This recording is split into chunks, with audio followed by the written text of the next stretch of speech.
Assalamualaikum warahmatullahi wabarakatuh. Perkenalkan, nama saya Natinda Sarhuta Galung dari kelas A. Di sini saya akan memaparkan hasil dari resum jurnal internasional yang berjudul Soil Quality.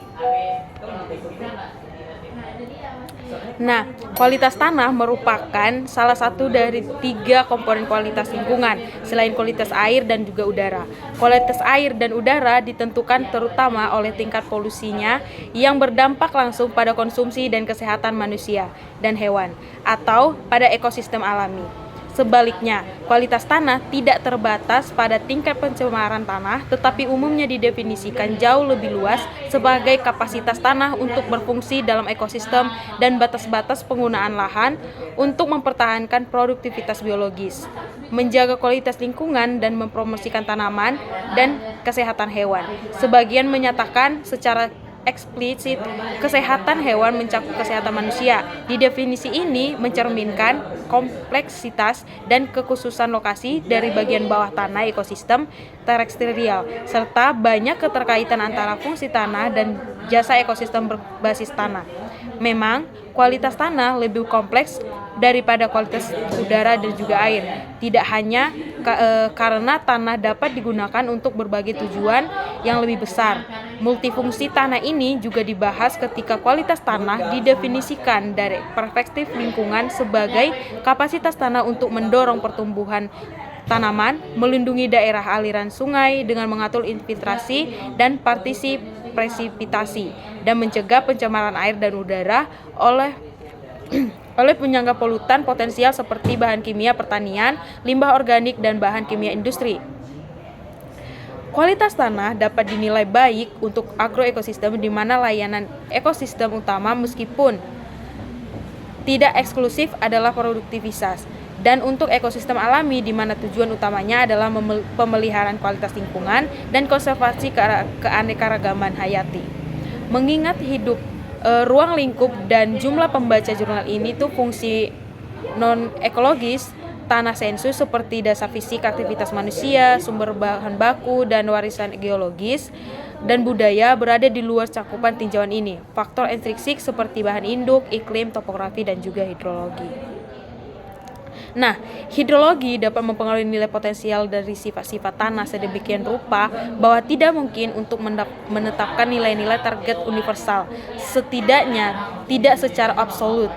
Oleh karena itu, penilaian kualitas tanah perlu memasukkan nilai-nilai dasar atau referensi untuk memungkinkan identifikasi dampak pengelolaan.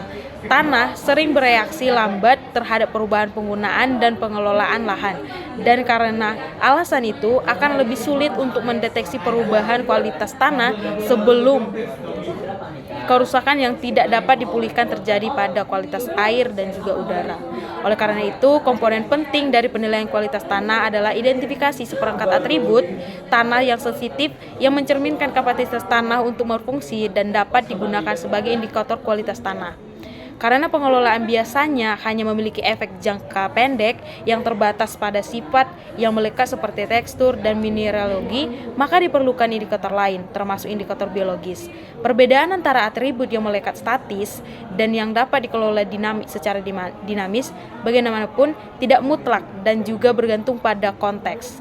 Nah, sebagai contoh, kekasaran sebagai properti yang melekat tetap dapat dikelola, misalnya menghilangkan batu dari suatu area untuk memfasilitasi pengelolaan tanah dan untuk membangun dinding pemisah antara ladang, atau dengan menambahkan kerikil dan batu untuk meningkatkan kerapuhan, dengan penambahan untuk mempercepat pemanasan tanah di musim semi atau penurunan penggunaan. Pemilihan indikator kualitas tanah perlu didasarkan pada keterkaitan mekanistik antara indikator dan fungsi tanah atau jasa ekosistem yang terkadang telah diusulkan, tetapi jarang ditetapkan dengan kuat melalui validasi eksperimental. Definisi yang jelas dari fungsi tanah yang ditargetkan akan menentukan kedalaman tanah yang akan dievaluasi, karena ada beberapa fungsi tanah rumah terkait dengan lapisan tanah atas, sedangkan yang lain terkait dengan seluruh profil tanah. Aset dari kerangka kualitas tanah baru adalah kemungkinan untuk memilih indikator berdasarkan ancaman tanah yang ditargetkan, fungsi tanah dan jasa ekosistem yang dianggap mungkin dengan menggunakan metode saringan logis. Secara konseptual, ancaman tanah, fungsi dan jasa ekosistem semuanya terkait dan konsep yang berfokus pada salah satu dari ini, dan demikian dapat direkonsiliasikan jika diakui bahwa fungsi tanah atau jasa ekosistem yang ditargetkan dan dipilih indikator terkait bergantung pada skala fungsionalitas multi harus ditentukan dengan jelas, dan pendekatan kualitas tanah di masa mendatang seperti pengelolaan lahan fungsional diterapkan dalam proyek landmark. Sekian pemaparan dari saya. Apabila ada yang kurang dan salah dalam penyampaian, saya minta maaf. Wassalamualaikum warahmatullahi wabarakatuh.